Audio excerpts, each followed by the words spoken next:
All right, everyone, welcome to this brief tutorial on case study number 4. So this week we're looking at correlation and regression. So here is our case study as we're looking at it in Canvas. You'll see again, here's the reference if you want to go and read this article. And these individuals conducted a study to determine the extent to which a triple hop distance score can be used to predict performance on clinical measures of power in athletic individuals. And they looked at vertical jump as their dependent variable for power. So that is what they were actually measuring there. Okay, so just like in your previous case studies, we're going to start off here by making some predictions. So go ahead and read 1, 2, and 3 and pause this video. After you've read each of those numbers, put your answers in or highlight the answers that you would like to select. So go ahead and answer all 3 of those questions right now. Moving on. So here is the data. Now, when you put the data in, there's going to be different ways to do this depending on the statistical test that we're using. So it can get a little confusing when you've never done it before. So what this should actually look like in Intellectus is you are going to actually only have 2 columns. So I'm going to click over to Intellectus real quick here. Okay. And when we look, let me bring the data up.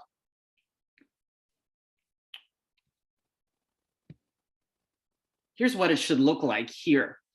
Okay, now you'll notice this, since this is like an Excel spreadsheet, right? We have our triple hop distance here and we have our vertical jump there.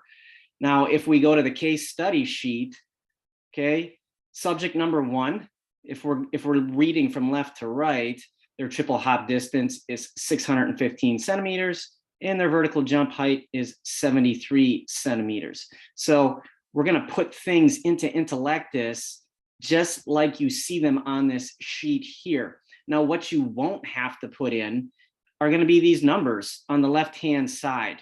These are already there for you. So what you can think of these as is think of this as participant number 1, this is 2, 3, 4, and so on. So make sure you're double and triple checking your numbers to make sure that these matched up for the correct participant. Okay. And then once you have these all together and make sure that you have a total of 20, should be an even number across. Again, I want to reiterate that in a lot of research, we don't always have an even amount of people in each group. But for purposes of this case study, we do. Okay, so what we're going to need to do, since we're looking at correlation and regression, is correlation helps us determine the degree of a relationship, and we need to have a relationship there in order for our regression output to even make sense. So there has to be a correlation present, otherwise we're not going to do the regression. And for this example, you will have both. So let's start with the correlation. So what you're going to do is you're going to go over to analysis, okay? And we have correlation. So you'll click on that. And you guys are just going to do a basic Pearson correlation.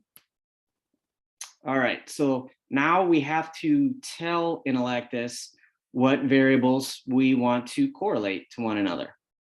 So we only have 2 here. So our triple hop distance and our vertical jump, we're going to click on both of those. We hit confirm, okay? And then we hit calculate. All right. So here it is. The whole readout is right here. Now, I'm not going to scroll down the page because I don't want you guys to see my answers, my numbers, okay? But don't forget, you have this sheet, which is your written readout. And then if you go up here and you were to click on raw output, you could see all the raw output as well, too. So between the interpreted output and the raw output, you will be able to answer questions. Let me move this real quick. These bars get in the way. Put it down there.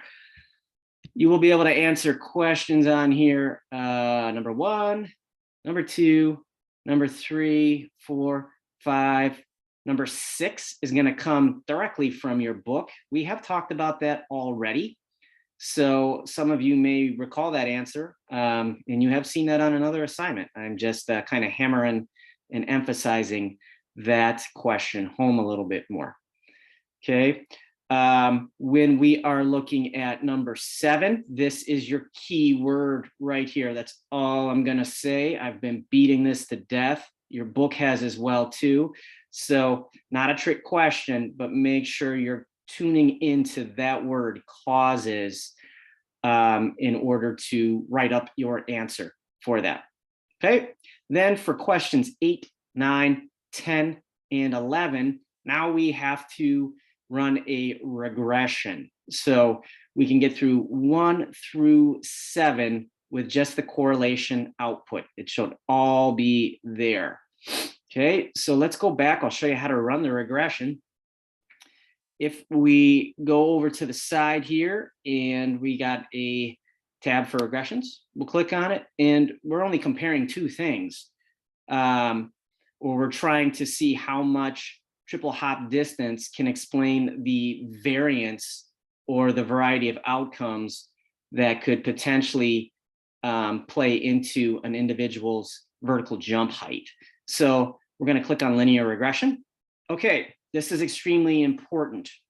So the dependent variable, our dependent variable here is we're using the triple hop distance to explain the variance that takes place in a power output score. And our power output score that we measured for our dependent variable was the vertical jump. So that's where that needs to go. And you can only select one thing here. You can't select them both, but you got to make sure you're selecting the right one.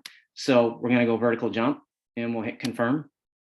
Okay. And then the independent variable, which is the variable that we're using to explain the measurement, is going to be the triple hop distance. So we check that, we hit confirm, and now we are ready to calculate our data. All right, so here it is. So something else to show you here as well too, whenever you're running more than one test, the output for each of the tests will be on the right-hand side of the screen, like you see here. So if I wanted to go back to look at the correlation output, I could just click on that and there it is. I'm there, or I can go to that and you can literally run as many things as you want. So we could have 15, 20 things on the side here. So just so you know how to toggle back and forth between them. But right now it's bolded, it's highlighted, it's underlined. So that's the output data that we're on. Okay, again, I'm not going to scroll down here because I don't want you to see the actual answers for the data. You guys will have to calculate those on your own.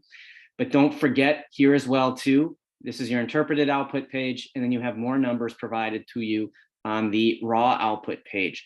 So between these 2 documents, you will have everything you need for this week's case study. So for this linear regression, again, just to repeat, you can answer questions 8, 9, 10, and 11. All of that information will be available there. Okay, so do the correlation first and then come back and do the regression, or it was literally a couple of clicks. So you could do them both at the same time. It won't take you too long. So I hope this was helpful, and let me know if you have any questions via the discussion board on Canvas for this week's Muddy Points. Good luck.